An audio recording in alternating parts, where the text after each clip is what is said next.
नाले का पानी वो पूरा का पूरा बेसमेंट में, कोचिंग सेंटर के बेसमेंट में भर गया। 3 छात्रों ने अपनी जान गंवा दी।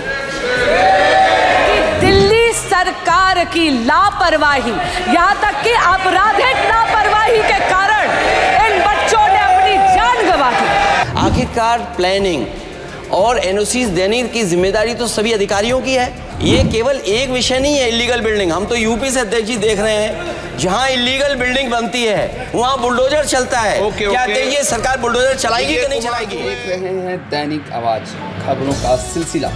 बने रहें हमारे साथ वीडियो के अंत तक। बच्ची थी, हम अपनी बहन को बता देना चाहते हैं, लगातार कोचिंग का माना गाइडलाइन गवर्नमेंट के द्वारा नहीं होना, सुरक्षा की व्यवस्था नहीं होना, और एक घटना नहीं। अध्यक्ष महोदय, लोक अभिलंब के महत्वपूर्ण प्रस्ताव पर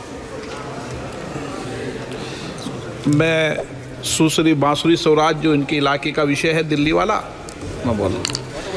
बहुत धन्यवाद अध्यक्ष जी कि आपने मुझे इतना महत्वपूर्ण विषय सभा पटल पे रखने के लिए अनुमति दी है। एक बहुत ही हृदय विदारक घटना घटी है ओल्ड राजेंद्र नगर में, जहां पर नाले का पानी वो पूरा का पूरा बेसमेंट में, कोचिंग सेंटर के बेसमेंट में भर गया और पूरा का पूरा बेसमेंट जलमग्न होने के कारण 3 छात्रों ने अपनी जान गंवा दी। ये बच्चे तेलंगाना, उत्तर प्रदेश और केरल से आए थे। अध्यक्ष जी, ये दिल्ली में आईएएस एग्जामिनेशन की तैयारी करने के लिए आए थे, अपना भविष्य उज्जवल करने के लिए आए थे। लेकिन बहुत दुख से मुझे कहना पड़ता है कि दिल्ली सरकार की लापरवाही, यहाँ तक कि आपराधिक लापरवाही के कारण इन बच्चों ने अपनी जान गंवा दी।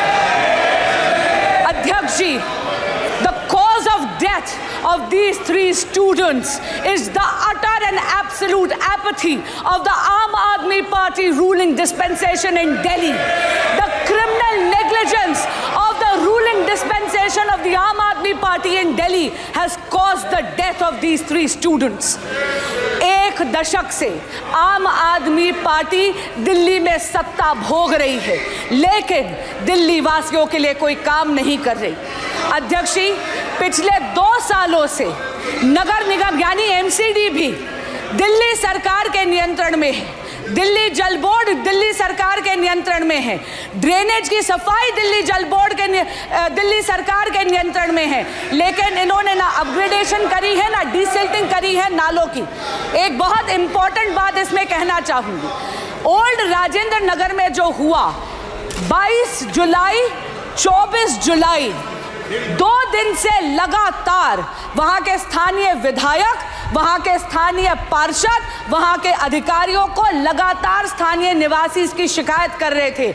विधायक जी व्यंग तो कर रहे थे, लेकिन उन्होंने कोई एक्शन नहीं लिया। मेरा आपसे निवेदन है कि गृह मंत्रालय से अनुरोध करती हूं कि एक जांच समिति बनाई जाए, जहां पर ये जो दिल्ली सरकार जो केवल प्रचार प्रसार और भ्रष्टाचार में लिप्त है, इसमें इंक्वायरी बिठाई जाए। दिल्ली की नालों की सफाई क्यों नहीं करी जाए? दिल्ली जल बोर्ड चरमराती हुई व्यवस्था में क्यों है? पप्पू यादव जी, सवाल इस देश की बच्ची का है, या केरल या बिहार? तानिया हमारे बिहार की बच्ची थी, हम अपनी बहन को बता देना चाहते हैं, मिडिल क्लास की एक बच्ची तानिया, जिनकी मौत कल हुई है, परसों। और मेरा आग्रह इसमें 2 है। मैं ना बीजेपी और आम आदमी पार्टी की आलोचना में, पूरे देश के बच्ची जो 60% बिहार के एसएससी यूपीएससी करने आते हैं या बाहर कोटा, लगातार हमारे कोचिंग, अध्यक्ष महोदय, लगातार कोचिंग का माना गाइडलाइन गवर्नमेंट के द्वारा नहीं होना, सुरक्षा की व्यवस्था नहीं होना, और एक घटना नहीं। अध्यक्ष महोदय, 1 मिनट, एक बार घटना नहीं घटी है, बार बार ये चर्चा आपके माध्यम से उठता है, आप इसको संरक्षित करते हैं, लेकिन इस पर माननीय अध्यक्ष जी, ये बहुत ही दर्दनाक घटना है और इस घटना में जिस तरह से पानी उसमें गया, बच्चे निकलने का प्रयास कर रहे हैं आपने भी देखा होगा वीडियो। आप तो विषय क्या है बता दो आप। मान्यवर, आपने भी देखा होगा वीडियो। आप क्या बोलना चाहते हैं? मैं उसमें अखिलेश जी, इनसे जुड़ता हूं मैं सर, बहुत गंभीर समस्या है और जो घटना हुई है दर्दनाक घटना है। यूपीएससी के स्टूडेंट जो तैयारी कर रहे थे, आखिरकार प्लानिंग और एनओसीज देने की जिम्मेदारी तो सभी अधिकारियों की है। अध्यक्ष महोदय, जिम्मेदार कौन है, उनके खिलाफ कार्रवाई क्या हो रही है? नंबर एक। दूसरा, ये केवल एक विषय नहीं है इलीगल बिल्डिंग। हम तो यूपी से अध्यक्ष जी देख रहे हैं, जहां इलीगल बिल्डिंग बनती है वहां बुलडोजर चलता है। क्या अध्यक्ष जी, सरकार बुलडोजर चलाएगी कि नहीं चलाएगी? No Sir, I have just visited the hospital. I've just visited the hospital and met with the uncle of the boy from Kerala who unfortunately lost his life on the weekend, sir.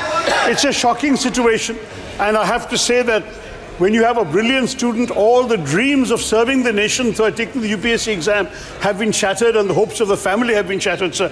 This is a matter which obviously calls for compensation, but no compensation can be enough for the tragic loss of life of a young man cut short in his prime, sir. Now, there are a number of serious issues that need to be addressed, as the previous speaker has pointed out. There is, sadly, a level of violations of basic norms when it comes to building codes, fire safety, flood safety, and so on. That is rampant in the city. The corporation also has responsibility on this. So wait, I have seen in the hands of a journalist a certificate of clearance issued on the 9th of July, sir, by the corporation, allowing these people to do what they're doing, saying they're in compliance. Now, this kind of thing will have to be corrected, sir. At the same time, drains have to be cleaned. They're choked and clogged. Sir, let me just finish. The most important issue, and I say this on behalf of the family also, is to prevent such future tragedies. For this, there has to be a comprehensive inquiry, but there also has to be very specific steps taken to ensure that no other parents